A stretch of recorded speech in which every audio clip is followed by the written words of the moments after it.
And we are live and they are rolling in, Audrey.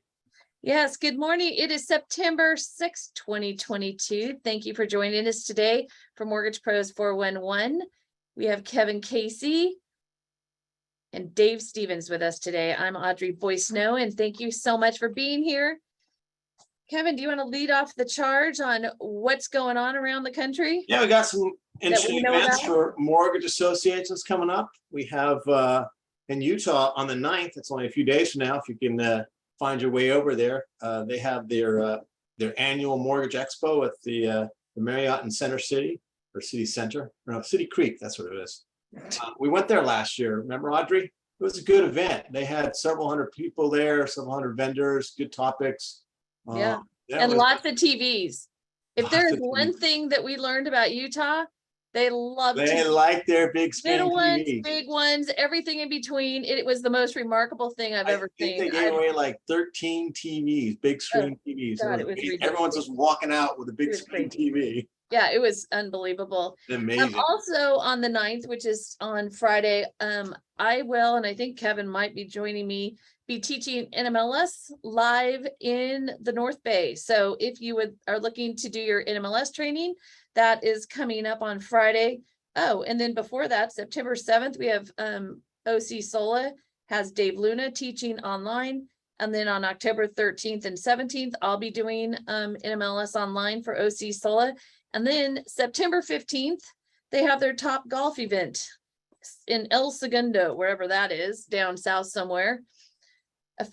Assuming we haven't all, burst into flames and disappeared from the face of the earth. It's so freaking hot here. So with that, is that everything, Kevin? Do you have any other? No, we missed, so last second ad was on Friday, we decided to have a class in the San Francisco Peninsula, and it's going to be in the Sausalito Yacht Club on Monday, September 12th, live in-person class.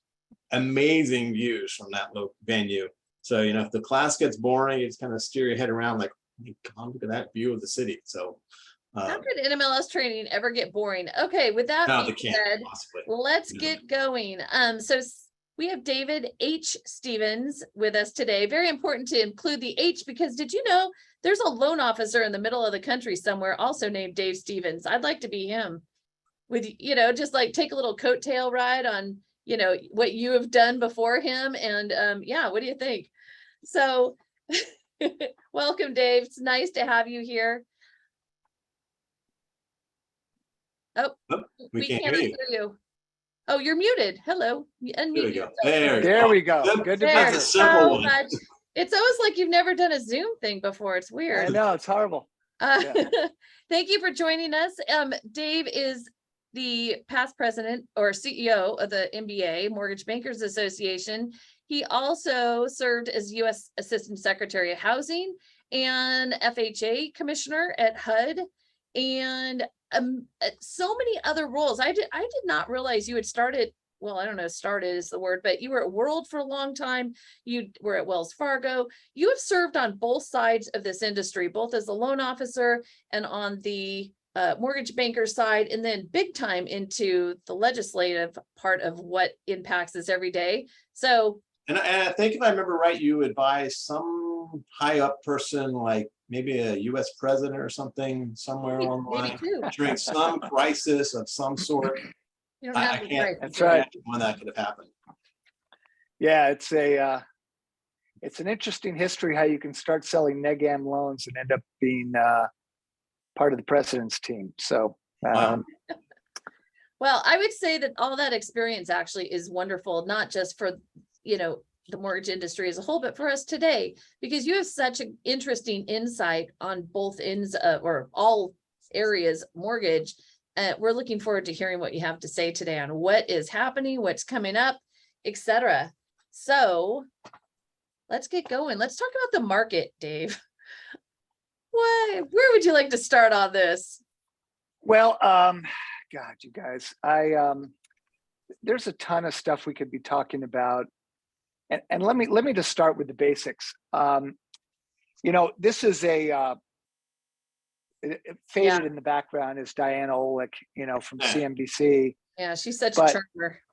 I really think it's important not to get wrapped up too much in the negativity. I mean, if you listen to Diana's the lead housing expert on CNBC, the business news channel.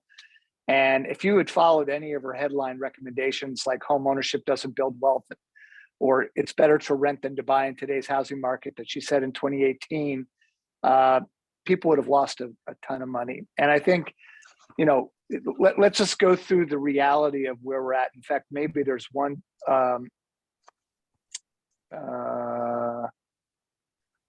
We talk about this a lot on here, that Yeah. you do not follow the headlines. You have Well, to. the other thing I've come to learn is whatever she says, do the opposite. You're going to do really well. Yeah. So let me show you this one slide. So this is a history of mortgage volumes in the U.S. with a forecast for the next couple of years from the chief economist at the MBA. And guys, what I want to highlight for all of you is, what's making the market painful right now is if you look at 2020 and 2021, the yellow bars are refi, the green bars are purchase, and the gray line is total volume. So refi and purchase combined. Obviously, 2020 and 2021 were the two biggest years in mortgage history in the United States, both over $4 trillion. And we're dropping down this year to an expected $2.3 trillion and roughly staying at that level for the next couple of years. And it's that contraction that's happening. But I want to have you go to look at the left side of this graph of this chart and go back to 2003. That prior to 2020 and 2021, that was the biggest mortgage year in American history at $3.8 trillion. From 2003 to 2008, the market contracted down to about $1.5 trillion. So far more than 50% contraction, really about a 65% contraction in total mortgage volume. But for anybody who was in the business from 2010, 11, 12, 13, 14, 15, 16, two things to note, right? Overall mortgage volume, the gray line, was lower than we're going to do this year, next year, and the following, right? It was in the $1.5 to $2 trillion range. And in those years, if you were in the business, you remember, we made good money. There was margin. We were making good income. We boomed, obviously, in 2021. What crushes margins is the period while you're contracting. So from 2003 into 4, 5, 6, 7, 8, the industry contracted. And as a result, we ended up with a right-sized industry for the Great Recession, the biggest housing recession in American history, which hit us in 2008. And for those subsequent years, even though we were in actually what was considered to be a very difficult market with low volumes and not a lot of purchase activity, we made good margin in the industry. So juxtapose that to where we are today. We're coming off of two $4 trillion years. We're going to do 2.3 this year and roughly the same the next couple of years. Better years than any of that decade before, any of those years. And yet we're feeling like mega pain. Why? Because we haven't right-sized. This quote at the bottom is from a Housing Wire piece that came out late last week, written by the chief economist at the MBA. But it said, based on our back of the envelope analysis here, if the industry experiences a 65% drop in loan origination volume from the peak in fourth quarter 2020 to a trough in first quarter 2023 per MBA's forecast, and I want to talk about that in just a moment, production employment will likely need to be scaled by 24 to 31%. So production employment, meaning us, loan officers, has to be scaled by 24 to 31%. But as of second quarter 22, we're only between 2 and 10%. So we're in this right sizing period, but unfortunately, we're not quite there yet. We have a lot of work to do. And so I want to tell you guys, as you go through the winter here, and I'm fortunate that when I started as an LO in 83, my fixed rate was 16.5 with, I think, 2 points. And that was about the best rate. There were no refis, there were no cash out refis. There were no rate and term refis. There were no refis, period. It was purchase only because no one was getting a loan at 16.5%. Mm-hmm. And the purchase market was pretty bad and everybody thought the market sucked.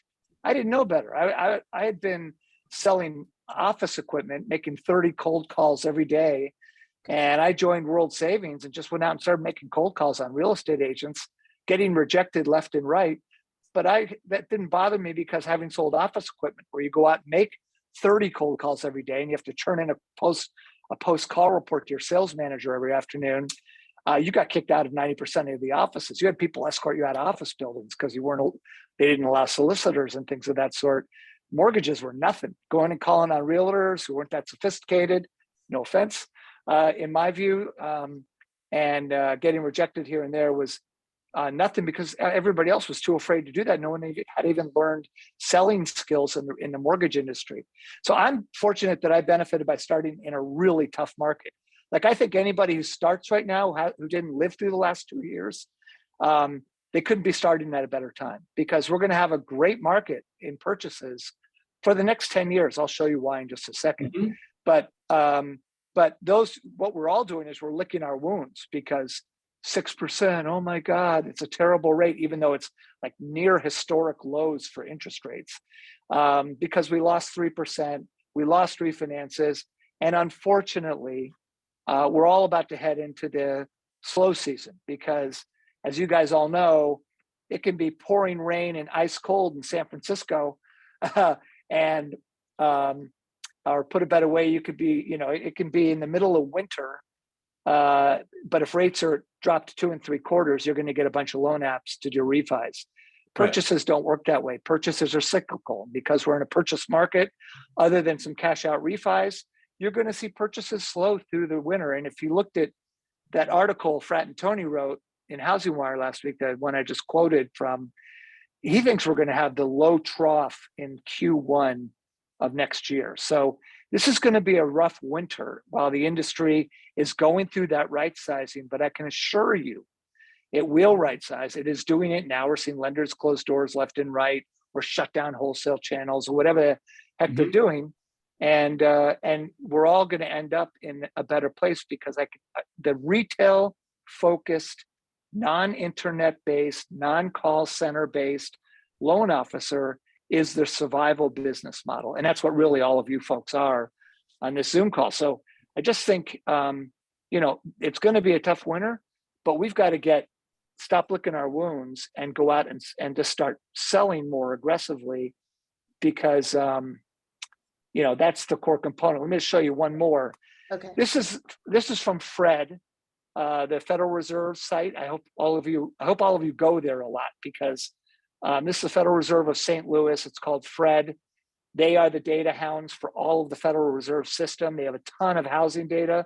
This is one you can pull up, any month here or there. This is the 30-year fixed rate mortgage average in the United States. You can see they've obviously risen since last month's number was produced, but I don't think they're going to stay at 6 in that range. I think we're going to scale back down into the high 4s or low 5s next year. But nevertheless, just look at the perspective here. Yes. If you look at where rates are today compared to any time going back to the 70s, we are enjoying some of the best interest rates we've ever seen in our lives. Mm-hmm. And the only time they were lower, let me just get through this and I'll shut up and shut the screen. Anytime they were lower is that blue section, which was either the Great Recession of 08, 9, 10, 11, 12, which was 3 rounds of quantitative easing, or the Great Pandemic of 2020, when the Fed really came in and drove rates low. And that's the only time we've seen rates this low. That's just not going to happen. That was the 2 biggest, century-long lifetime recessions since the Great Depression, where the Fed intervened in the most dramatic way. 6% is freaking awesome. Put that in your head and start saying it every morning. When I keep telling people all the time, historically, 6% was when you had a refinance boom. Yeah. Damn, and the other thing too I remember when 9 was a time to open champagne bottles. Yeah. Yeah, I do too.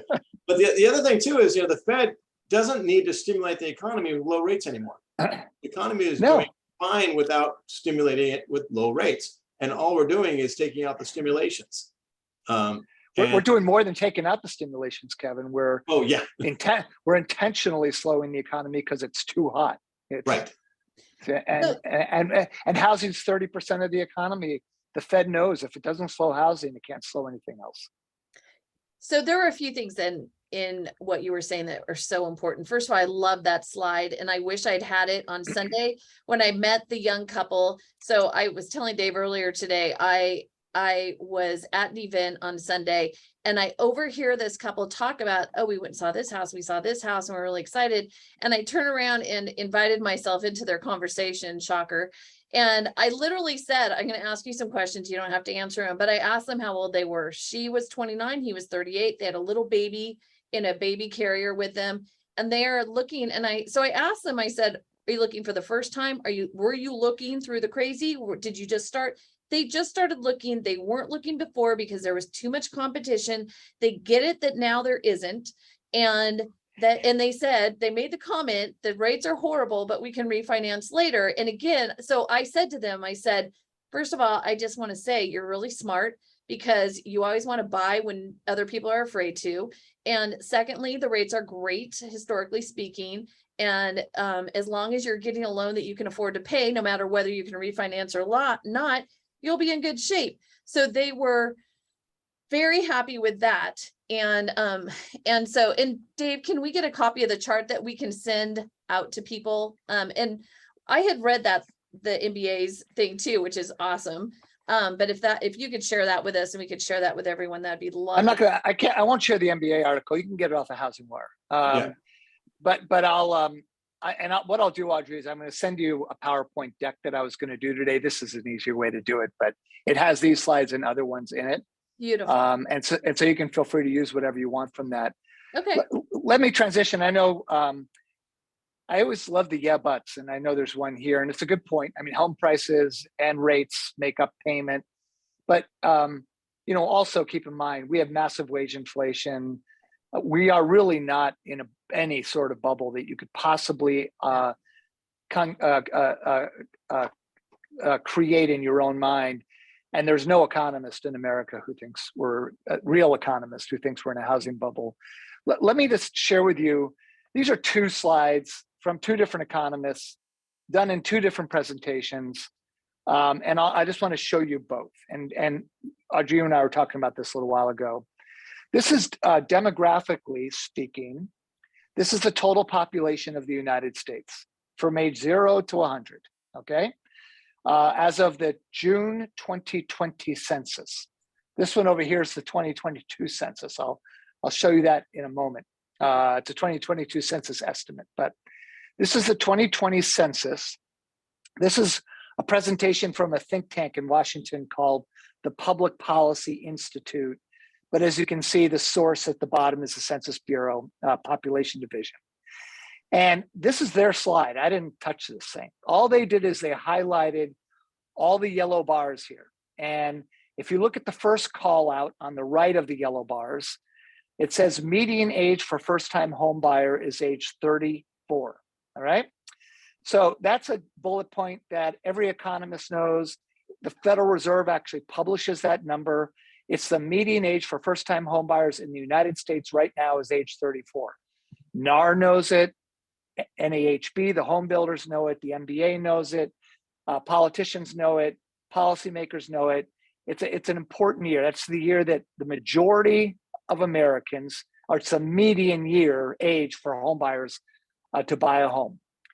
If you look to the left of that yellow bar, so that's a population of 8 people age 34, right where that arrow sits, which is the far right-hand yellow bar.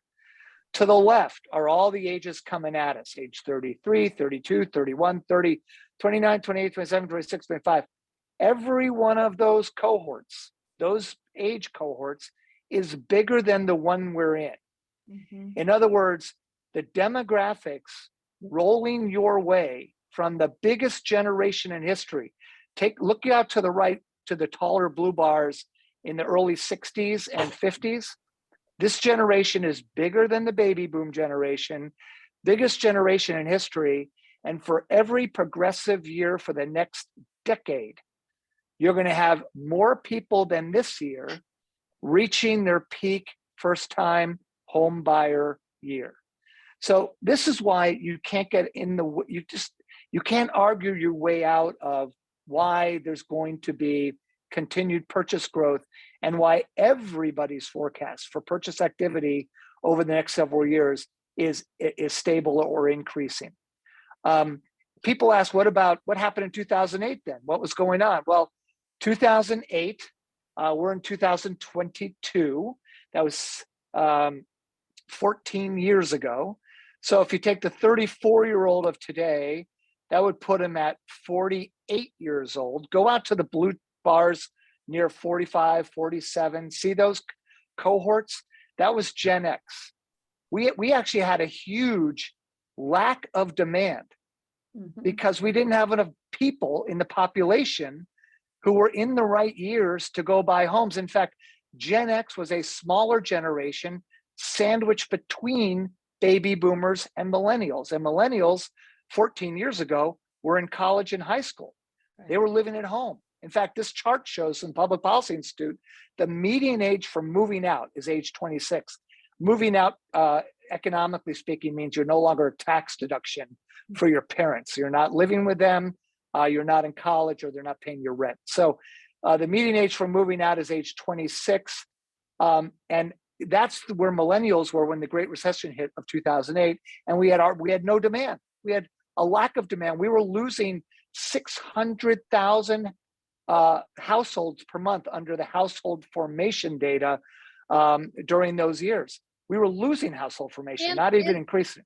And we had no jobs, and we had no equity, and we had no ATR, we also, right? Yeah, because we had a credit bubble that also, not on top of that, was doing negam, 100%, fog the mirror, no docs. You know, I mean, it was a different market. Today we have QM, as you know, love ATR. We have ability to repay rules across the country. Yep. And while there's some non-QM stuff, as you all know, it's small and it still has to meet the ATR standard in case they're dragged into court. So this chart, I just want to show it to you. It's another economist. I got a million of these because every economist uses their own version in their current presentations. But why this one is important, look at the date. It's population estimate by single age cohort in 2022. So it's the freshest of data. It's done by Moody's Analytics. You can see the source down below. And it's a presentation that Professor Mark Zandi, who's the chief economist of Moody's, the massive global ratings agency, recently did. And look what he did. He circled the same cohort bars. Everybody knows the story here. And people can't get out of their own way because they want to find a reason to bitch about it. I mean, here's just, I'm just going to stop. Here's just two more. Here's Realtor.com is using the same chart. And then there's a million articles. Barron's, Dana Peterson, who's their chief economist, does a lot of great articles for Barron's. Millennials will drive home prices up for years. And in the deck that I'll send you, Audrey, that you can share with anybody who wants it, who's on this call, has a bunch of other headline articles that say the exact same thing. The Economist, a great story in The Economist, saying, you know, you're expecting a correction, don't bet on that. And it goes through, guess what? Demographics, housing supply, which we're short. I was going to show another chart. I won't kill you with charts, but we are short. We are short 2 million homes in the country right now based on demand.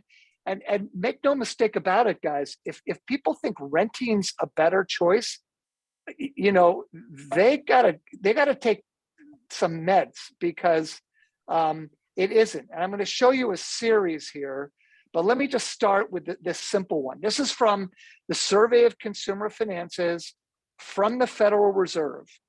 And all it looks is at median net worth of all Americans based on tax data.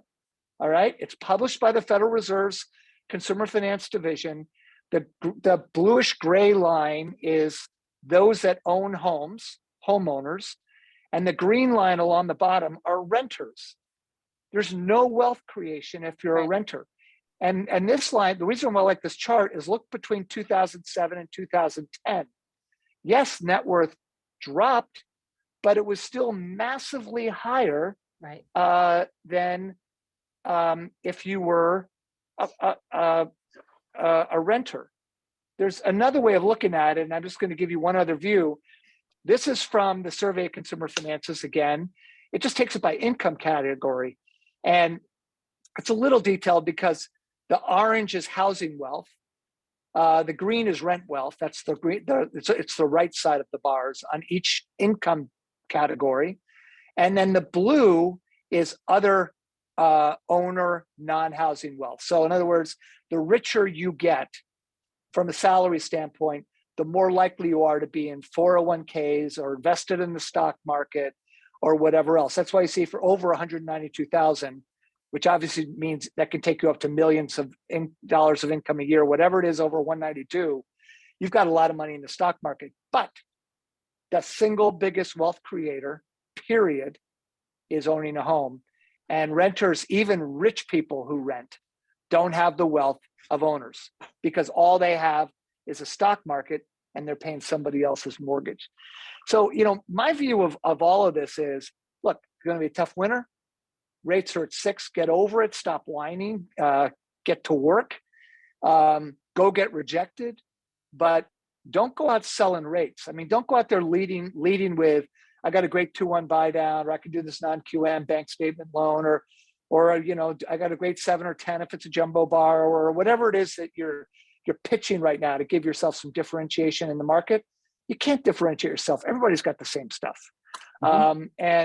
And so it's good to have that, but go out and lead with information. Consumers, realtors, your referral partners, they buy ideas. They don't buy stuff. And stuff to me is rates and rate sheets. When you go out and present and you do your coffee luncheons, or you get someone to meet you for a beer, or you do an ad hoc drop in on a real estate office, God forbid, or a home builder, go in with information like this. And all you have to do is try a little sales. I learned this in my office equipment days. You start off with initial benefit statement. Hey, I've got a really interesting idea that I think can help you increase your business. And then you just say, it'll only take a few minutes to show it to you. Don't ever sell on the phone or sell in a Zoom call unless you absolutely have to. And then do a closing for time. I'd really like to meet with you to go over it. It'll absolutely help you with your business. And then an alternative of choice close, right? Look, today it's Tuesday afternoon. How does Thursday morning look for you? Or I could do Friday afternoon, which is better. Boom. It sounds salesy, but it's not. It's conversational. Get in front of a consumer, a referral partner for you, a real estate agent, home builder, financial planner, whatever it is that your source, and tell them that you can help give them ideas to motivate potential home buyers as to why they better not sit their ass on the sidelines, because home prices are going to continue appreciating. You got a huge swell of demand coming your way in the marketplace. Interest rates are at near historic lows. This is not like any other economy you have ever been through. Now, the reason why things feel scary to you is I don't know. The economy is on fire. Unemployment rate is 3.4. There's too much inflation because everybody's spending money. And for you to sit on the sidelines, you'll never build yourself wealth, because wealth creation comes from home ownership. So I just want to go back to, you had, in an interview you did earlier this year, you cited a Department of Labor statistics number where you were showing that the average homeowner had $250,000 in net worth. The average renter has about $1,200.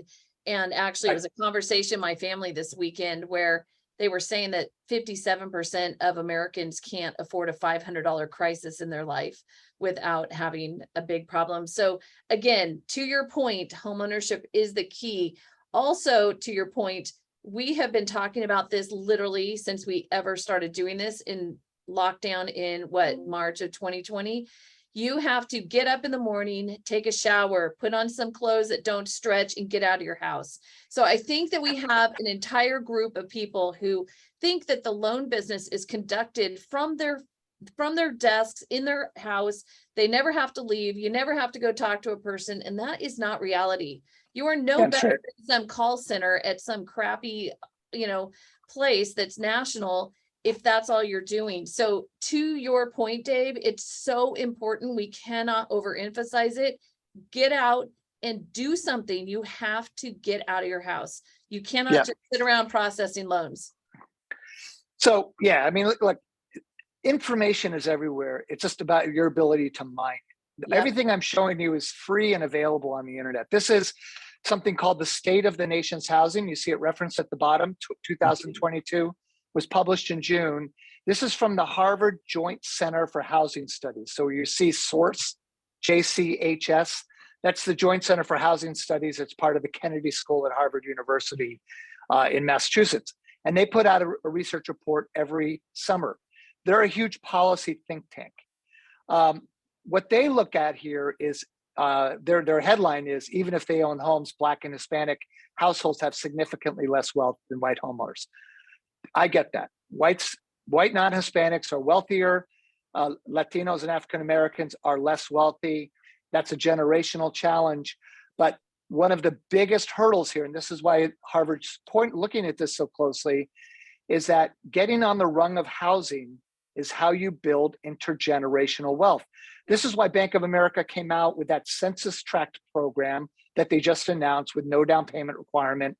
It's really targeted towards African Americans and Hispanics, because they know if you can get someone on the rung of home ownership, they begin to build intergenerational wealth. Whites just had access to homes in this country before African Americans did. Hell, we didn't even have the Civil Rights Act passed until 1965. So, I mean, you got to just think about the history of our country and why that separation is. But when you talk about opportunity, what policymakers are looking at right now is we've got to find a way to help Blacks and Hispanics buy homes, because that's how they build wealth. And what this shows is, if you look at net worth versus for renters versus owners, or just look at all races and ethnicities on the far right, homeowners have significantly greater wealth by multiples over renters. And what this is trying to tell policymakers, get people into home ownership, particularly African Americans and Hispanics, which is where a lot of Washington policy is focused today. The inverse relationship of that statement is, that means obviously that owning a home is the most important way to build wealth. I've just shown you 3 different slides about where wealth is created in this country by income bracket, by just across the median of all incomes, and by ethnicity. It doesn't matter. And so we need to be taking that roadshow to our referral partners, because, you know, I can tell you, I did a presentation about a month and a half ago to a Compass. Do you have Compass out there? Oh, yeah. It was to a Compass real estate office in Washington, D.C. And the manager there, she had the marketing manager from Compass in New York listening in. Next thing you know, I got a call asking if I could do this for all of Compass. Since then, I've had 6 different offices asking me, Compass in the system around the country, hey, can we do a Zoom call with you one more time just to go through that again? Realtors are starving for something positive to use in their marketplace. And I assure you, whatever your rate is on your 7-1 ARM isn't what they're looking for. They're looking for what I'm showing. They just can't get enough of it. And I wish I could show you my whole screen. I have nothing but data slides sitting in my files, because I will pull them together. Tomorrow, I'm doing a presentation for one of the largest home builders of the country. Not the mortgage company of the builder, the builders. They're building sites. They're all going to call in on a big joint Zoom call from all their little call centers in their building sites from all around the country. I do this with them twice a year. This is my fall version that I'm doing for them again. You know, I'm telling you, builders, I'm sure many of you have builder clients that you work with. They sit alone in a site. They rarely have a sales meeting. They don't get any training about how to sell, good information to use. And they're just getting the same crap on the news that we're all getting every day, scaring the living daylights out of America into believing something that is just flat out not true. I mean, it's not true. It's scary. I was driving around this neighborhood, and it's up in the Oakland Hills. Randomly. And I was noticing how many construction projects were on hold, like just stopped. And there was a dozen of them I passed by, and just randomly. And it was just like, builders are freaking out that, oh no, we don't want to, move ahead because things are costing too much and we won't recap our money. And then that's just going to make things worse. It's actually makes more sense. Well, now. what's interesting, Kevin, I saw this Moody's economist, Professor Mark Zandi, who's actually become a very good friend. I never call him professor to his face, but he just gives him more cred when I'm doing it in a presentation. But in his presentation, I used one of the slides, but in that same presentation, I have this whole deck. He talked about actually it's a good thing that builders are slowing up the supply side, because what happened in the '08 crisis, if you remember, we were all in the business back then. '03 was that massive year, biggest year prior to 2020. '05 was actually the biggest purchase year prior to 2020 in American history. But home builders were building tons of spec. And so when the market crashed in '08, we had a supply problem, and average home prices in America dropped 20% from peak to trough. It also was contributed by an excess supply on new build. And so actually the good news is home builders don't have an excess inventory problem right now. But some do, pockets of it, but it's a few homes here and there. It's not on macro scale, it's nothing. Hey, before we can go to Q&A or do whatever you want, Audrey, with this, but let me just do one last thing. This is a fresh presentation from the mortgage bankers. Came out on the 22nd. It's their forecast. Now, I have another slide that shows Fannie, Freddie, and the MBA all next to each other, all their forecasts. I can assure you that Mike Frattantoni from the MBA, he's been more, he's conservative. He's not anywhere near as enthusiastic as Duncan from Fannie Mae in terms of volume expectations. But I just want to highlight a few things on this chart, okay? So look at the mortgage originations, look at purchase. So you look at total 1 to 4 family in billions, look at purchase, follow your eyes across to the right. This year, we're forecasted to do about $1.6 trillion in mortgages. You see that in 2022, actually a little less than last year. Next year, 1.7, year following 1.8. And that's with rates sitting somewhere in the mid 4s to mid 5s during each of those years. Now, how can Frattantoni think that rates are going to stay up at this level, rough range, and we're still going to have increased sales activity? What does he know, and all the other economists know, that the average naysayer doesn't? Demographics, man. You know, demographics, supply of homes. You cannot stop the math of that reality. And you guys know what's going on in the rental market. Anybody who thinks renting is a panacea is full of it. I'm on the East Coast. Excuse my language. I was born in New York City. So this is just the way we communicate. But I will tell you this, rents, no matter where you go in any market, and you know this being in the Bay Area, they're going through the roof. Why? Because that demographic chart is indiscriminate, right? They're going to live somewhere. All those bars in the 30s, those cohorts we're talking about, the millennials, they're not going to, these aren't basement kids. These guys all have jobs because we're at full employment. There's no way in hell they want to live with their parents like they did during the Great Recession, because they only do that if they absolutely have to. Trust me, I have 4 adults. I know that firsthand. And if they don't buy, they're going to rent. And because many are deferring the decision to buy, the rental demand is through the roof. And that's not going to abate itself anytime over the next several years. So, housing is like a balloon. You squeeze one side to shrink it and the other side expands, because the population numbers are not going to change and these cohorts are coming at us. There's absolutely no doubt when you look at forecasts for home price appreciation being in the low single digits, that we're going to do better by performance from an economic return standpoint by buying than you could ever envision by renting. And last point, you have to cut me off here. You're good, you're good.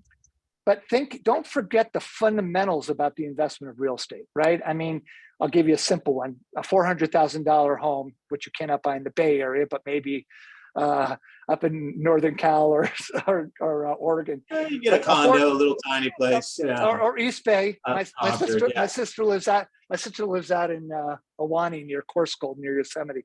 But if you buy 400, that's like you cannot commute anywhere significant from there. But go ahead. Yeah. Okay. So you got to. It doesn't matter the number. $400,000 home. People think, okay, so 2% return on $400,000. That's a really low return. It's not worth my time. forget that. Your investment into that home, if it's a 10% down payment, is 40 grand. If that appreciates 2%, that's $8,000 on a $40,000 investment. It's a 25% annual return. That's real dollars. That's not making things up. And so these are the things that people just, we as loan officers, we have to know this stuff. We have to internalize the numbers. I'm not even selling mortgages anymore, and I have it all internalized. You guys got to internalize the numbers. I even say with zero appreciation, zero, MID alone, even capped MID, is still a massively better return than almost any investment you could possibly make. Why? Because if you're in a 30% tax bracket, you're getting 30% of that interest that you're paying up to the cap. I understand. Explain But- MID, Dave. MID, explain it. Mortgage interest deduction. I hope you There all know you what go. that means. Not everyone's going to get the acronym, so. And it's capped at 900,000 in total loan amount. But so what? I mean, that's a huge deduction that you get. So you get to deduct 30% of the interest paid on that $900,000 directly off of your taxes. And so it's just an incredible thing when you think about rates of return. Getting a loan is using other people's money. It's leveraged investing that you cannot do. If you're renting, you're getting an adjustable rate mortgage, essentially, one that's only going to go up, and you're paying someone else's mortgage, helping them create wealth, not yourself. And so all of this crap I'm walking you through is stuff that I know most of you all do. Well, but I think the people who listen on Tuesdays have been getting this for 2.5 years. That is for sure.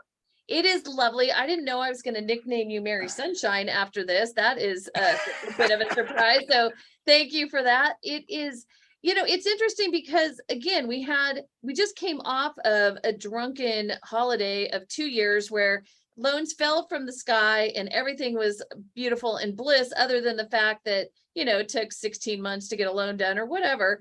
Anyway, and everyone was griping because they got, 2 5/8 instead of 2 1/4, because that's so terrible. So again, it's a time for re-educating ourselves, our borrowers, and helping people understand that you do not make a rate every month, you make a payment.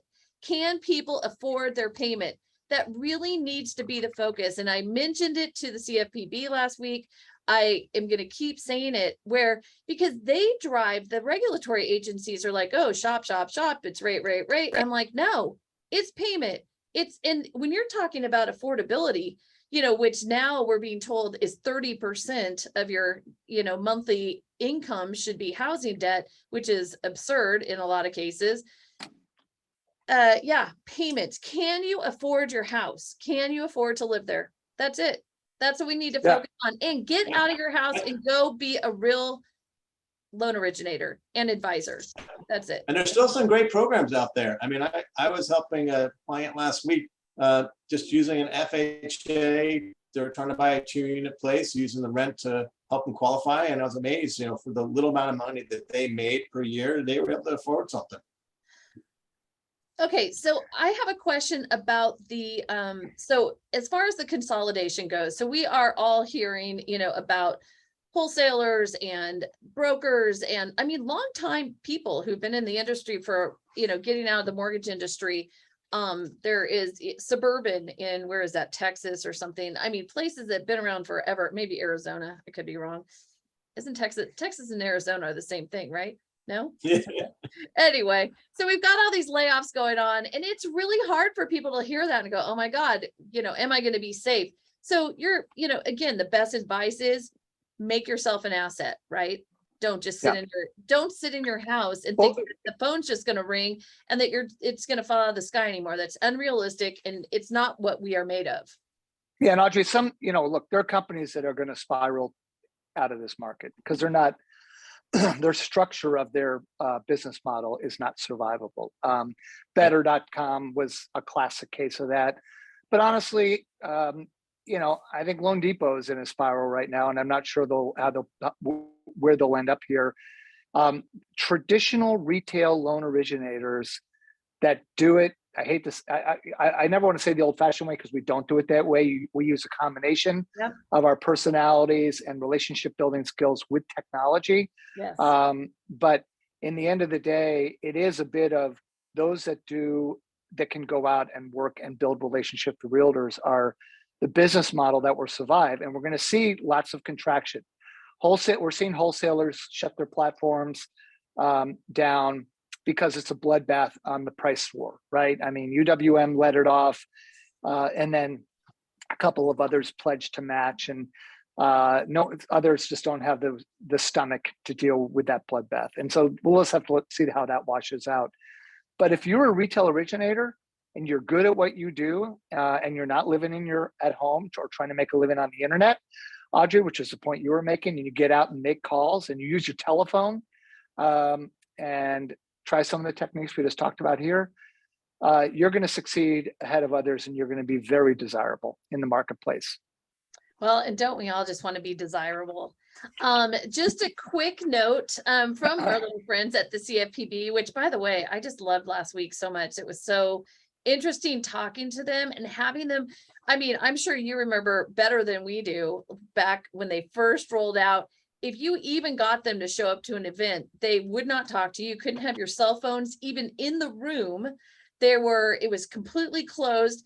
They read from slides, and we were the enemy, right? So we have come a long way since then. Where McCardle's a good guy. He's a great guy. He's a really. I'm thinking of Paul. What was his name? Paul Mondor.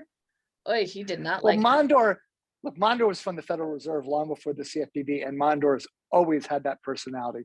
But the CFPB has had other people like Mark. Mark Scuddies came in during the Trump administration and stayed on to the Biden regime, which tells you how apolitical mortgages is, and I think it's a good thing. But there were other guys who had Mark's job. Mark's job is to communicate with the public.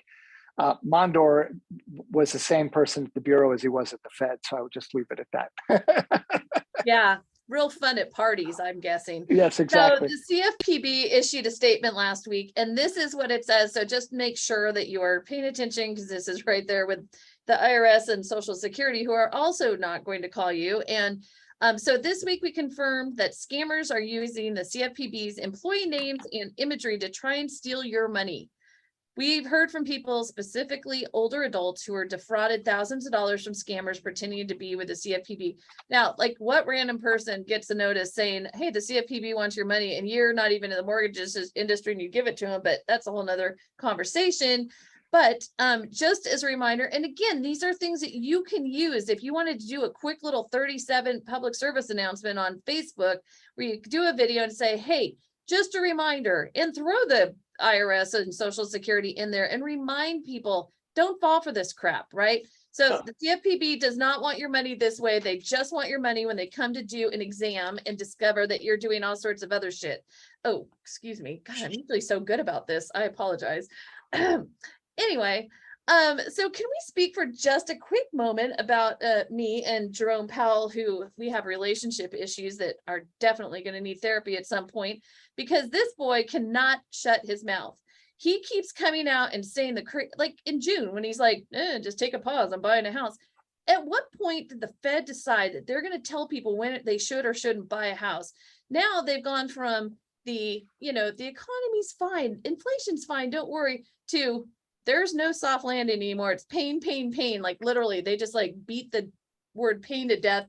And so with all that being said, kids, this is going to be a slow news week. We are already having a rate bloodbath today. So just buckle up and figure out what you're going to do for your marketing plan instead. And don't focus on that. We have inflation numbers coming out next week. It's anyone's guess what that's going to look like. And so how do you, Dave, how do you take what the Fed is saying to us and turn that into something that doesn't, require medication? I'm just going to put this out there. I think it's real easy to tell other people how they should have done their job in hindsight. I will give you, with full disclosure, my daughter works at the Fed and is in the communications department and writes comments for Powell. So, What? but, Can we have her on? I but- want her on here. Bring her with you next time. but all I would tell Oh my you God, that's is, fascinating. What do they all I think? would tell you is I joined the administration in a very unique period as well, like the Great Recession. It was unprecedented, and it was a period of time when I'm stalling because I want to pull up the photo. It was a period of time when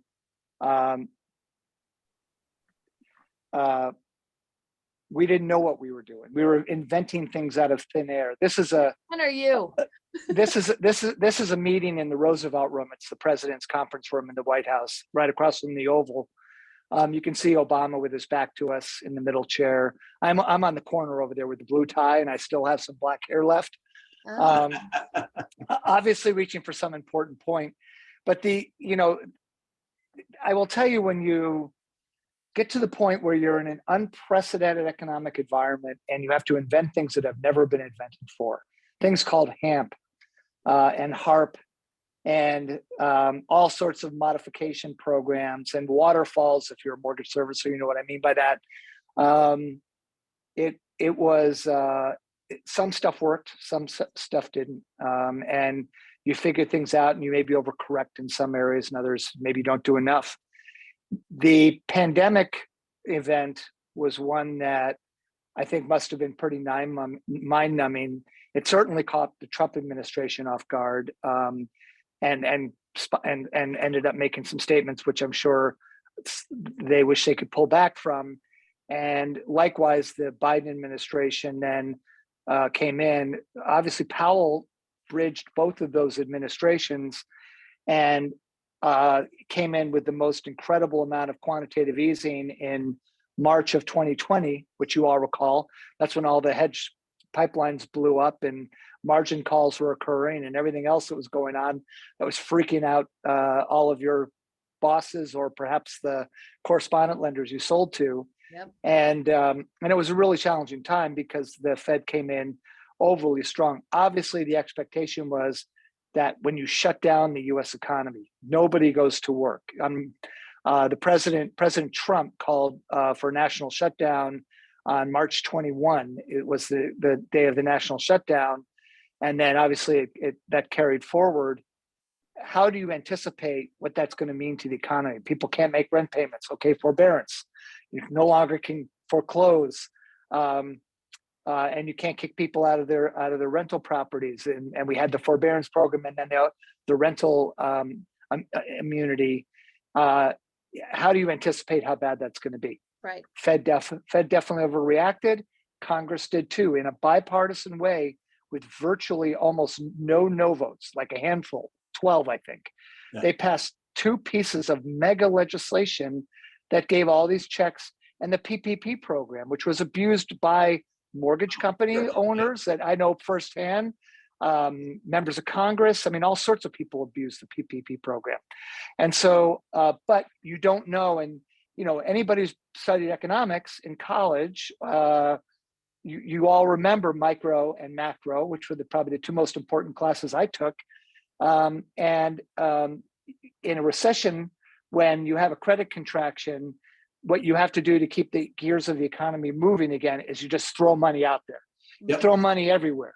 Mm-hmm. And the goal is just to keep the gears of the economy moving when the natural market is not functioning correctly. And so we call these fundamentals and technicals. And when the fundamentals stop, you need to adjust your technicals to get the economy flowing again. And that's what they did. It was an overcorrection, got the economy too damn hot. The moment we all came out in 2021 began, and definitely in 2022, but it was really late 2021 when we started taking off masks and everybody started going on vacation. And suddenly we don't have people working the airplanes, and everybody wants to buy homes now. And, everybody's traveling, everybody's going back to restaurants, and the restaurants can't staff up as quickly. It's much harder to staff up than it is to fire people. So all this stuff hit us suddenly, and none of this could have been anticipated. Now, I honestly compare that to the Great Recession, where I cut my teeth in an administration, meeting with the president every couple of weeks, working with all the other agencies, the Fed and Treasury. And Tim Greitner, the Treasury Secretary at the time, is still a good friend. He's one of my clients, his hedge fund in New York is. And so but it was amazing what you go through in a time like this, and you don't get it right. It's virtually impossible. Powell did what a head of monetary policy essentially thought he should do. Yellen supported him, and she was the former Fed chair. And now we're dealing with that response. And unfortunately, the economy got too hot too quickly.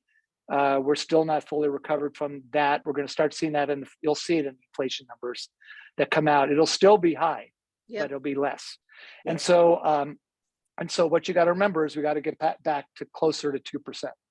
And that's what the Fed's going to target, which is why you're going to see at least 2 more pretty sizable increases before the year's over. But that's just where we're headed. At the end of the day, we can bitch and moan about that, because politicians will always make bad decisions. Politicians want to spend money, and they want to legislate, and they want to set policy. They don't go there just to sit on their thumbs. And so whether you like them or not, whatever party, they both want to do the same thing. And they both do it when they're in the majority. So we're just in the situation right now. Everybody signed up on both sides of the aisle through 2 different administrations, threw a boatload of money at this thing, and we overcorrected, but no one could see that the response back was going to be so dramatic and so fast. Well, I think, again, my gripe is not with, I thought the CARES Act was mostly brilliant, not all of it, but mostly. I feel like they really took a lot of the lessons from not the Great Recession, Dave, the really screwed up, horrible lot in the mortgage. Oh yeah, you're the one. Yeah, I'm the one. Said, don't call it the Great Recession. Great, like 15 times I'm going to put you in timeout when we're done today. But anyway, thank you, Jill. Jill James is out there making some good comments. Hey, by the way, Audrey, you didn't want to call it the Great Recession, but we did call it the Great Depression too. So great means big. I understand what it's supposed to mean. I'm just pointing out that's a bunch of crap. So anyway, I think it's also very interesting with these job numbers. 82% of the job gains came from 16 and 19-year-olds in the last jobs report. I mean, when you start to break down some of these reports, it's going to be interesting to see how it all works out. I would love to understand, maybe your daughter could help me, what, like the messaging, it's deliberate. I know it's deliberate. So I know they're saying these things for a reason and in a certain way for a reason. I just don't understand some of it. So anyway. Well, I can tell you that in some of Paulson's remarks, not the most recent, but in some of his remarks, Powell, excuse me, screwing up my Treasury secretaries and my Fed. But anyway, if you look at the housing data, 30% of the economy, of the GDP, is based on housing, not just home sales, but goods and services purchased after the acquisition of a home. And so if you don't slow housing down, you don't deal with this inflation problem. Yeah, and I gotcha. It doesn't need to go negative. Remind you. Right. Mind you, remember we were running 18% per annum home price appreciation. 18 freaking percent. Yep. That's completely unsustainable and out of check. The home price appreciation should run pretty close to wage inflation. And if both can stay in the low single digits, you have a really nice equilibrium that creates a healthy economy. And the economy was too hot and housing was leading it. And so, and refinancing was leading it, because refinancing put too much disposable income into the hands of consumers, allowing them to go out and take trips and buy goods and services. So all of this needed to stop. Yep. And they're doing it by interest rates, but housing has to slow down, and that's what we're seeing. So it doesn't mean it goes negative. CoreLogic just came out with their home price appreciation report today. So if you get the CoreLogic data, it's out today. It's free. Go to the CoreLogic site and pull it up. But they're forecasting 3% appreciation next year. Everyone is. Everyone's forecasting positive appreciation. That's great. Overall, it is great.